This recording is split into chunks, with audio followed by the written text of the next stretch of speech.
Welcome to Whiskey Cast, cask strength conversation featuring news and interviews from the world of whiskey. I'm Mark Gillespie, and this is episode number 1105 for April 20th, 2025. Coming up in a few minutes. At the end of the 1890s, which was a huge boom period for Scotch whisky, the Pattisons were perceived as having this wonderfully successful company. They were very, at least the older brother Robert was extremely ambitious, living flamboyant lifestyles, which I guess were illustrative really of those individuals in the Scotch whisky industry who had made huge sums of money. They're very, very wealthy individuals. The Pattisons whiskey empire turned out to be built on a house of cards, and when one card fell, in this case a bank calling in its loan, the whole thing collapsed in a fraudulent heap.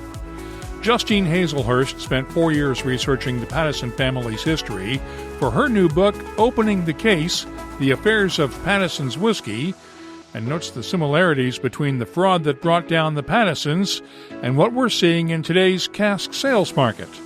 That's coming up in a few minutes on Whiskey Cast in Depth. I'll also have the What I'm Tasting This Week department, Behind the Label, and much more. The news is next on this week's Whiskey Cast. Hello, Gabriel Cardarella for Jewers. The 2025 release of our Jewers 19-Year-Old Champions Edition is a masterpiece, crafted for those who appreciate the finer things, whether on the course or in a glass. More on that in a moment. Let's get started with the week's news. It's brought to you by the Dalmore. 2 weeks ago, we reported on financial problems at Garrett County Distilling Company in Kentucky. Now comes word that those problems appear to be terminal. Truist Bank filed a lawsuit seeking to have an emergency receiver named for the $250 million distillery that opened last year. According to the Lexington Herald-Leader, the distillery has defaulted on $26 million in loans from Truist and also faces separate lawsuits from at least one of the contractors that built the distillery. The entire staff has been furloughed and the distillery shut down. Its Atlanta-based owners consented to the receivership and have not returned requests for comment on the situation. Garrett County Distilling sold its sourced whiskeys under the All Nations brand. House Spirits, also known as Westward Whiskey, has asked a bankruptcy court for permission to sell off some 6,800 casks of maturing whiskey. The move is part of its fast-track Chapter 11 proceedings to reorganize the distillery's finances. Pernod Ricard reported a 3% decline in third-quarter sales Thursday, missing analysts' forecasts of a 2% decline. Sales were boosted by U.S. importers ordering Jameson and other spirits ahead of the tariff war, but were held back by lagging cognac sales in China. Meanwhile, Moet Hennessy reported a 9% decline in sales through March over the same period a year ago. It's the fifth consecutive down quarter for Moet Hennessy, which owns Glenmorangie and Ardbeg, along with Washington-based Woodinville Whiskey. Demolition work is underway at the Macallan Distillery in Scotland, where they're tearing down the old distillery that was replaced in 2017 by a new state-of-the-art distillery. The plans had been at the time to mothball the old distillery in case it was ever needed, but the decision has now been made to demolish it. The work is not expected to affect distillery tours during next week's Spirit of Speyside Festival. Police Scotland investigators are still looking for clues in the break-in last Saturday at the Glenturret Distillery in Crieff. Sometime around 4:45 a.m., thieves took several high-value Lillet decanters filled with vintage whiskies, including last year's 25-year-old single malt and one of the 105 decanters of Still Life Spring, part of the distillery's Still Life collection. If you have information that could help, contact the Police Scotland Tayside Unit. Things are getting back to normal at Buffalo Trace following extensive flooding earlier this month. Hundreds of workers have been busy cleaning up the damage and restoring power to the bottling halls. A temporary gift shop has been opened, with priority given to those who had booked tours during the flooding shutdown. Reservations are required for the gift shop, with no tours or walk-up visitors for the time being. Lexington-based RD1 Spirits plans to officially open its new micro-distillery and brand home in the Commons May 14th, but the site is open to visitors now. They're releasing a 12-year-old single-cask bourbon to celebrate exclusively at the RD1 gift shop. It's $799 a bottle. Johnnie Walker is releasing a new version of its iconic Blue Label in what's billed as the lightest 70 cl whiskey bottle in the world. The glass for Blue Label Ultra weighs just 6.3 ounces and is designed to be sustainable as well as luxurious. Just 888 bottles of Ultra will be available, priced at $1,250 a bottle starting May 1st. By the way, Johnnie Walker Master Blender Dr. Emma Walker will be my guest on next week's episode of WhiskyCast. Loch Lomond Whiskies has unveiled this year's Open Championship Special Editions for golf's final major championship of the year in July at Morel Portrush. The Open Course Collection 2025 is a 22-year-old single malt finished in first fill Spanish oak casks and will retail for £250 a bottle. The Open Special Edition 2025 is finished in first fill Chianti casks and will sell for £45 a bottle. Last fall, we heard from John Campbell in his first interview since joining California's Sespe Creek Distillery as Master Distiller and Chief Operating Officer. Now John has released his first spirit at Sespe Creek. Warbringer Big Cockerel Aguardiente is an unaged whiskey made from a mash of 60% mesquite-smoked corn, 15% fire-toasted corn, and 25% malted rye. Aguardiente translates roughly to fiery water and was the name given to locally distilled spirits in Southern California and Mexico. It's priced at $35 a bottle. Longtime distiller Greg Snyder has signed on with Four Branches Whiskey to serve as a consultant and master distiller. Snyder was most recently master distiller for Chicken Cock Whiskey and has been making whiskey in Kentucky for 47 years. Nevada's Minden Mill Distillery has released its first American single malt whiskey using locally grown barley. It'll be available nationwide with a recommended retail price of $60 a bottle. Kentucky's Larrikin Bourbon Company has a new bourbon out that's especially appropriate for the Run for the Roses when the Kentucky Derby takes place in a couple of weeks from now. It's a blend of 5- and 6-year-old bourbons proved to bottling strength with rose water, which is made by filling oversized tea bags with rose petals and steeping them in spring water. It's available in limited amounts, no word on pricing. Last fall, Wyoming Whiskey sold all but one bottle of its Queen of the Tetons bourbon, honoring Grizzly Bear number 399, the matriarch of the Grand Tetons National Park Bears, who was killed last year. Bottle number 399 was held back and will go on auction starting Tuesday to raise funds for the Grand Teton National Park Foundation. We have a link for more details at the WhiskyCast website. And finally, the Kentucky Bourbon Trail has gotten into the lottery business. The Kentucky Distillers Association has partnered with the Kentucky Lottery to offer 2 scratch-off games. There's a second chance prize of a Bourbon Trail tour package and $10,000 in cash. You can keep up with the latest whiskey news all week long at whiskycast.com and in the WhiskyCast community app. The news is brought to you by the Dalmore. Hello, Richard Pattison here, Master Distiller, Master Blender for the Dalmore. You know, whenever the team and I are in the world sharing our exceptional single malt, we like to keep in touch with Mark Gillespie and the latest news from WhiskyCast.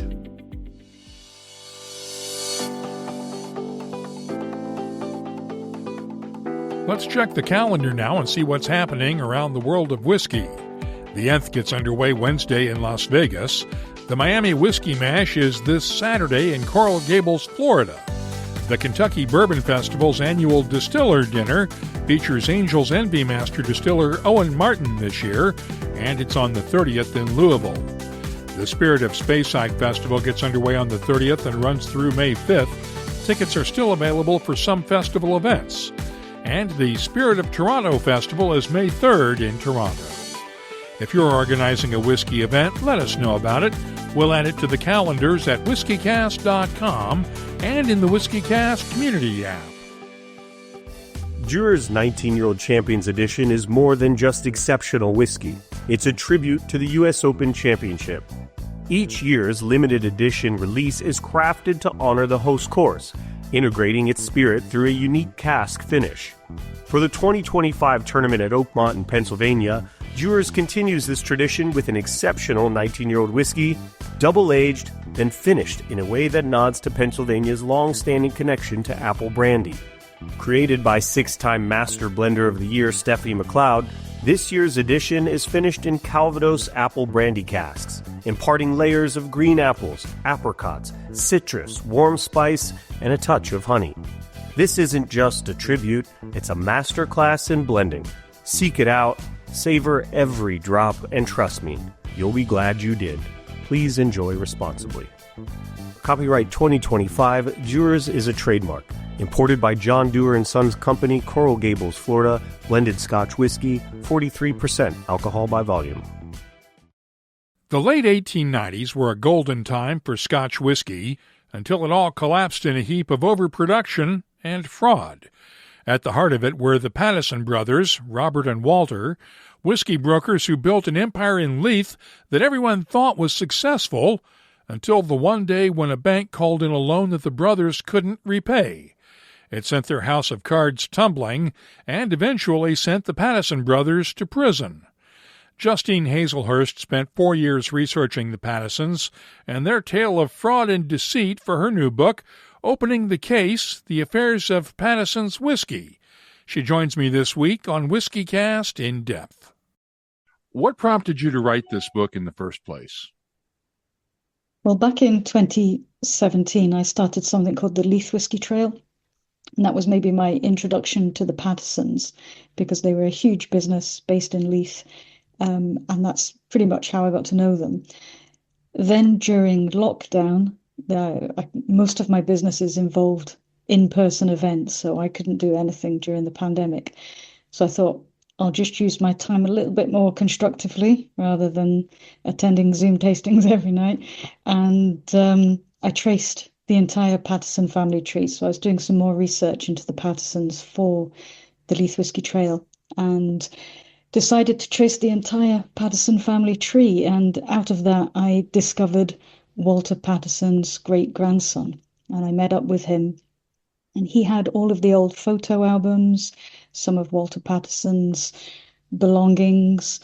And that just gave me this huge insight into the family that has never been published in any of the Scotch whisky textbooks, reference books before.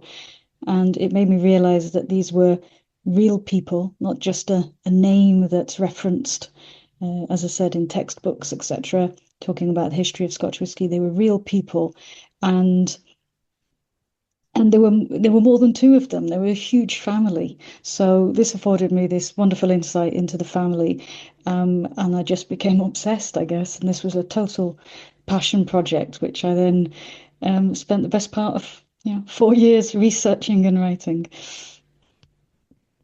Explain the significance of the Pattison family in Scotch whisky. Well, at the end of the 1890s, which was a huge boom period for Scotch whisky, the Pattisons were perceived as having this wonderfully successful company. They were very, at least the older brother, Robert, was extremely ambitious, living flamboyant lifestyles, which I guess were illustrative, really, of those individuals in the Scotch whisky industry who had made huge sums of money. They're very, very wealthy individuals. And then at the end of the 1890s, things went horribly wrong for the company. Pattisons Limited folded, and with that collapse, there were huge repercussions on the Scotch whisky industry as a whole. It was almost like a domino effect, really. And at the time, people were trying to gauge. They knew the domino was going to fall, but they didn't know in which direction and who it was going to hit. And so those repercussions lasted many, many, many years, and it really did change the landscape of Scotch whisky in some ways, and it did change the way that companies, businesses, etc., within the industry operated. However, there were lots of lessons that weren't necessarily learned, and we still see the repercussions of those today, especially when there's a lot of talk at the moment regarding cask trading, for example. That's in the news at the moment. I was about to get there. How do we take the Pattison lesson and apply it to modern times? Well, I guess we'd hope that people would learn from history, but it does tend to look as if things are repeating itself. But with cash trading, I guess, I mean, after the Pattison crash, there was an article in one of the trade magazines that pretty much explained the process of how, if a distillery sold casks directly to a blender, then it was obvious that that cask was worth X amount of money. But the issue came about with the Pattisons, and this wasn't just something that was exclusive to what the Pattisons were doing. This was pretty much par for the course, across the entire industry. But once the distillery had sold the cask to a broker for X amount of pounds, who then sold it on for a higher price, who then sold it on to someone else for a higher price, and again, and eventually it ends up with the customer. Then the customer has purchased a cask worth, let's say £10,000, when really the original value of it is just £5,000. And that was in the Distillers, Brewers and Spirit Merchants magazine back in 1901. And it's uncanny, really, because that's pretty much what's happening at the moment. So you'd like to think that people had learned, but yeah. Now, what exactly did the Pattisons do that crashed the industry? The entire business was operating on credit. And again, not exclusive to the Pattisons. That's pretty much how the business was operating at the time across the entire industry. But they were spending more than they could, they were spending more money than they actually had. And they were borrowing money from the banks, and they were borrowing money from other individuals by way of things like accommodation bills. And what happened in 1898 essentially was that somebody called in a debt, and the banks wouldn't advance the Pattisons any more money. They didn't have enough in the bank to pay it. And so therefore they had no option but to stop payment. I think what came to light, and I don't want to give too many spoilers away, I think most people who are really into the whiskey probably have heard the name Pattisons, and they know what the outcome of the situation was because they've read about it or listened to podcasts. But for those people who don't know, I'll try not to give too many spoilers. But yeah, essentially, sorry, I can't remember what I was saying then. I've gone off on a tangent. Oh, so in 1898 when it crashed. So essentially what had happened is the banks wouldn't advance any more payments, any more money, so they couldn't afford to pay that debt. The company closed, and then a few years afterwards, essentially what happened was a very sort of form of creative accounting had come about, and money had been, I guess, profits had been exaggerated. In 1896, the company was being floated as a limited company, and therefore the brothers wanted to make the company look as if it was worth significantly more than it actually was in order to be able to float that company. So there was a certain degree of creative accounting that took place. What came to light essentially was that money had been so creatively used that it formed the basis of several charges of fraud and embezzlement. So then the brothers were taken to court. There was a huge trial. And what happened? Well, they were found guilty. Again, I think most people know that they were found guilty. But I think what is more interesting as a result is the witness statements during the trial. These witness statements uncovered a whole sort of barrage of practices, unscrupulous practices that weren't just, again, exclusive to the way that Pattisons operated, but essentially were carried on throughout the entire industry. So in a sense, the Pattisons I mean, the bubble burst. People always talk about the bubble, and the bubble burst, and the Pattersons were caught, holding the pin, but they certainly weren't the only ones who uh, kind of carried on in this way at that time. This really changed the way the whiskey industry operates to this day, really, because out of the Pattisons, we have the founding of the Distillers Company Limited, which is a forerunner of today's Diageo. Yeah, I mean, DCL certainly were in existence before the Pattersons. They weren't an outcome of that, but there's certainly various different things over the course of time. The Pattersons, the Patterson crash, as it's so called, being one of them, is perhaps one of the things that helped Distillers Company Limited acquire several different brands and certainly several different premises. At the end of when the Pattersons, the liquidators of the Pattersons, were selling, the assets of the company, DCL certainly picked up some items and buildings and premises, etc., at bargain basement prices. So, but DCL were certainly in existence and were certainly in certain respect facilitating. I think that's one of the biggest questions that I'm asked is, how did the Pattersons get away with this for so long? This flamboyant, extravagant lifestyle, spending so much money when they didn't even have any in the bank. How were they able to continue this charade for so long? And at the creditors' meeting, one of the liquidators did actually state that the business of Pattisons Limited should never have existed. So the question is, how did it? And the answer, I think, is because a number of people facilitated it. And, it could be argued that Distillers Company Limited were one of those organizations that did help the Pattisons to continue for as long as they did.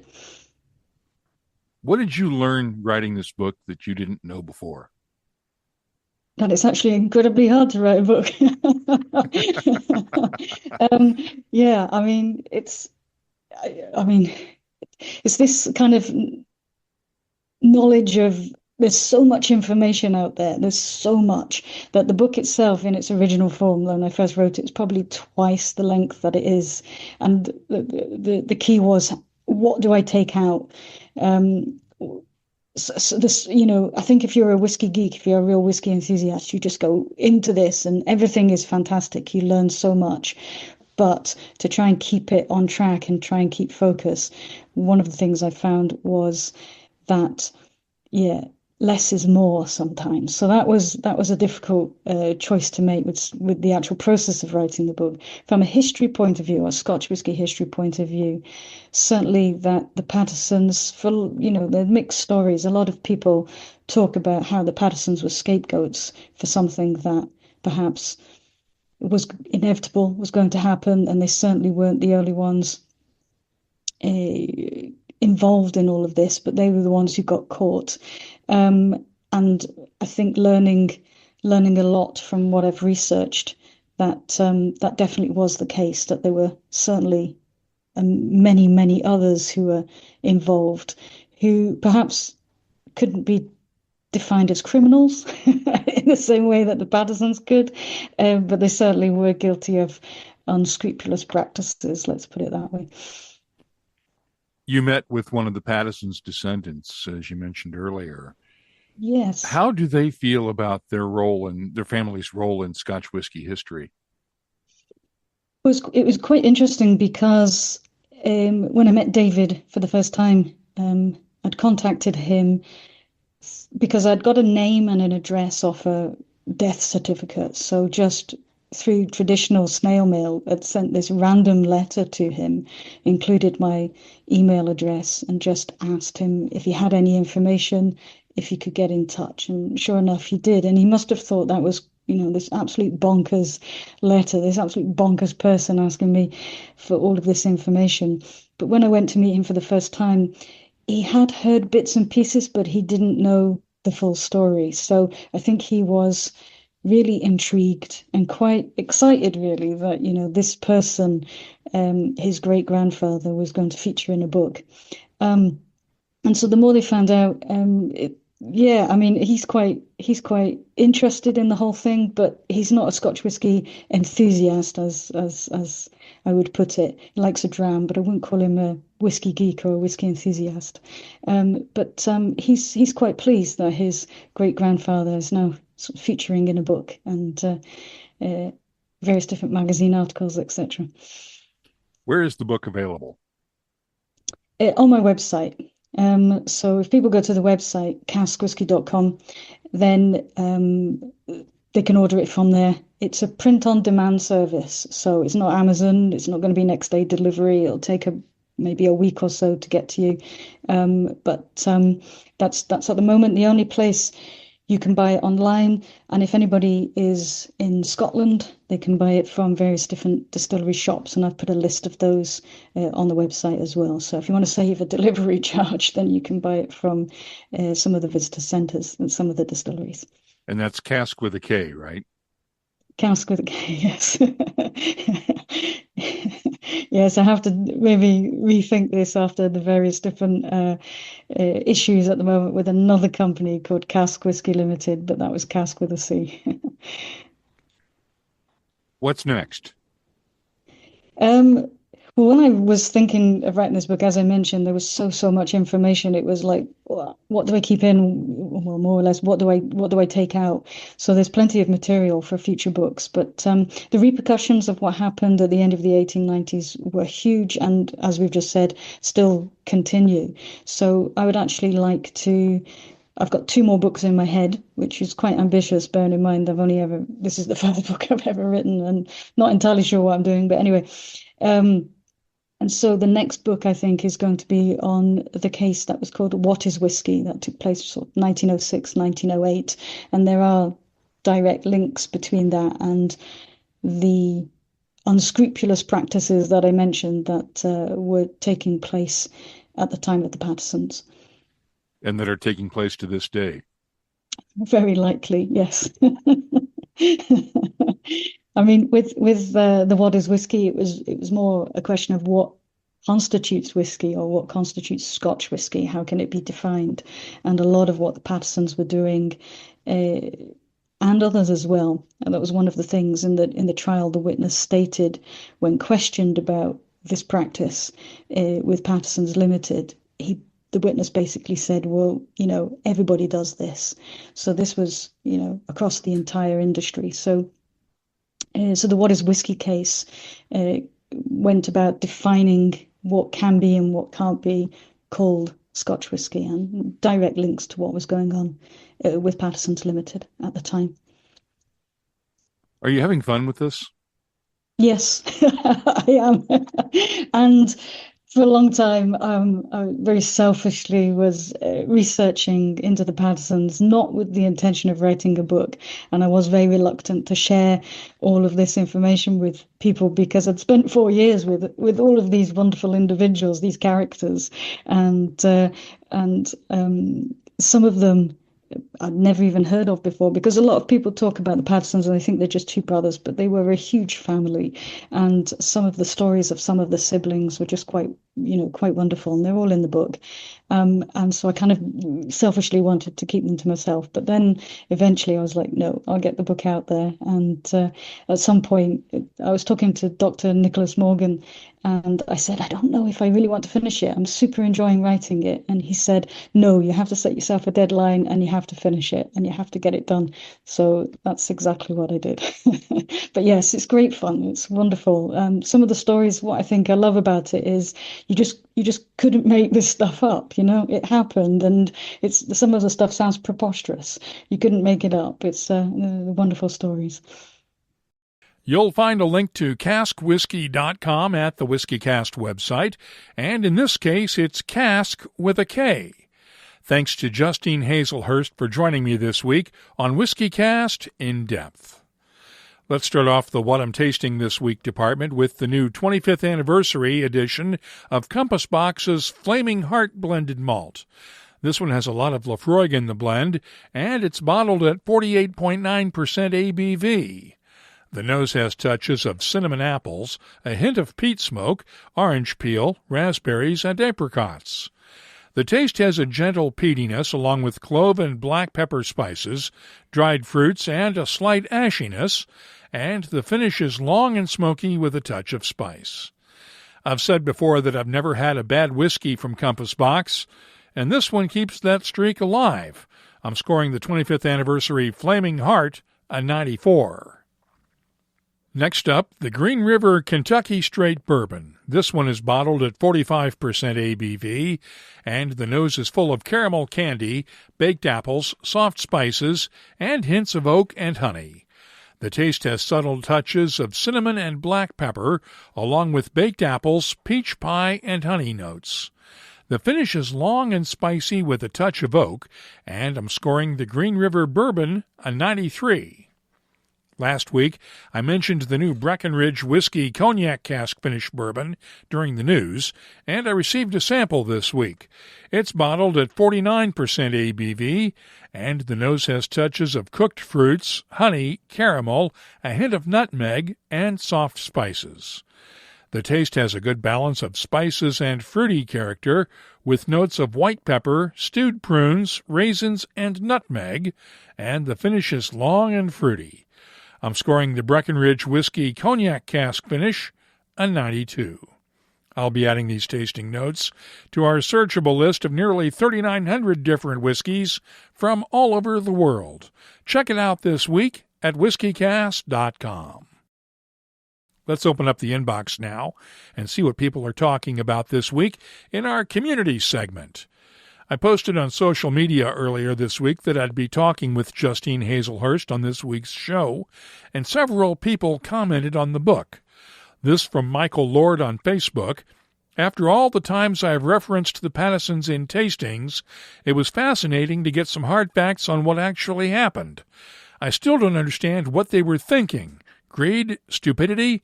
You need to read the book to make your own judgment. Andrew Mackenzie Smith of Lindoris Abbey Distillery calls it a great book, meticulously researched, on Facebook. And Juliet Bushan posted on Facebook, only a third in, but can already highly recommend the book, a fascinating piece of Scotch whiskey history. We had one comment on last week's interview with Westland Whiskey CEO Tom Mooney following his distillery's Chapter 11 bankruptcy filing earlier this month. Matt McGinnis posted this on Instagram. Thomas Mooney and his team at Westward are incredibly talented professionals. I'm cheering for their success. As are we. If you'd like to join the conversation, download the free WhiskeyCast community app and jump right in. You can also find us on social media. We're on Blue Sky, X, Threads, Instagram, and Facebook at WhiskeyCast. And the email address is comments@whiskycast.com. Let's close out the show now with Behind the Label, our look at the history, science, and people who make whiskey unique. This week, let's talk about hydrostatic diffusion. Doyne Drinks is experimenting with hydrostatic diffusion, which is the process by where water pressure exerts change on a liquid, in this case, single malt barley spirit, underwater. Namely, some 700 feet underwater on the bed of Loch Ness in Scotland, where they submerged a cask on Valentine's Day this year. Before and after samples were subjected to molecular analysis at the University of Oxford and show a marked difference in the after samples. It seems that submerging the casks causes the whiskey inside to compress and decompress, creating a unique interaction between the wood and the spirit. But the pressure caused by submerging the casks means they can only be used one time. Now, Doyne spirits can't be called whiskey under the Scotch Whisky Law of 2009, which mandates traditional production methods. Instead, it's called a spirit drink, and the first bottle will go on sale later this week at whiskyauctioneer.com. If you have something you'd like us to look at on an upcoming episode, just get in touch with us.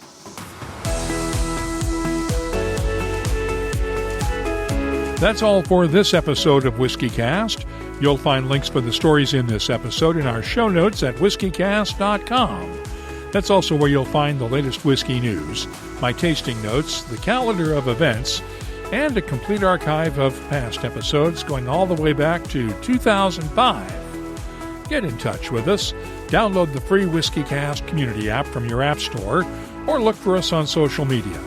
We're on X, Blue Sky, Threads, Facebook, and Instagram at WhiskeyCast, and our email address is comments@whiskeycast.com.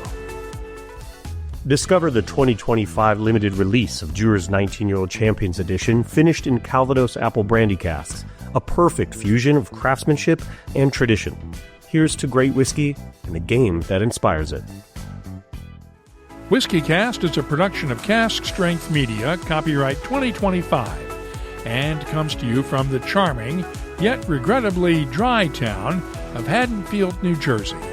I'm Mark Gillespie, reminding you that when you drink, please drink responsibly. Thanks for listening.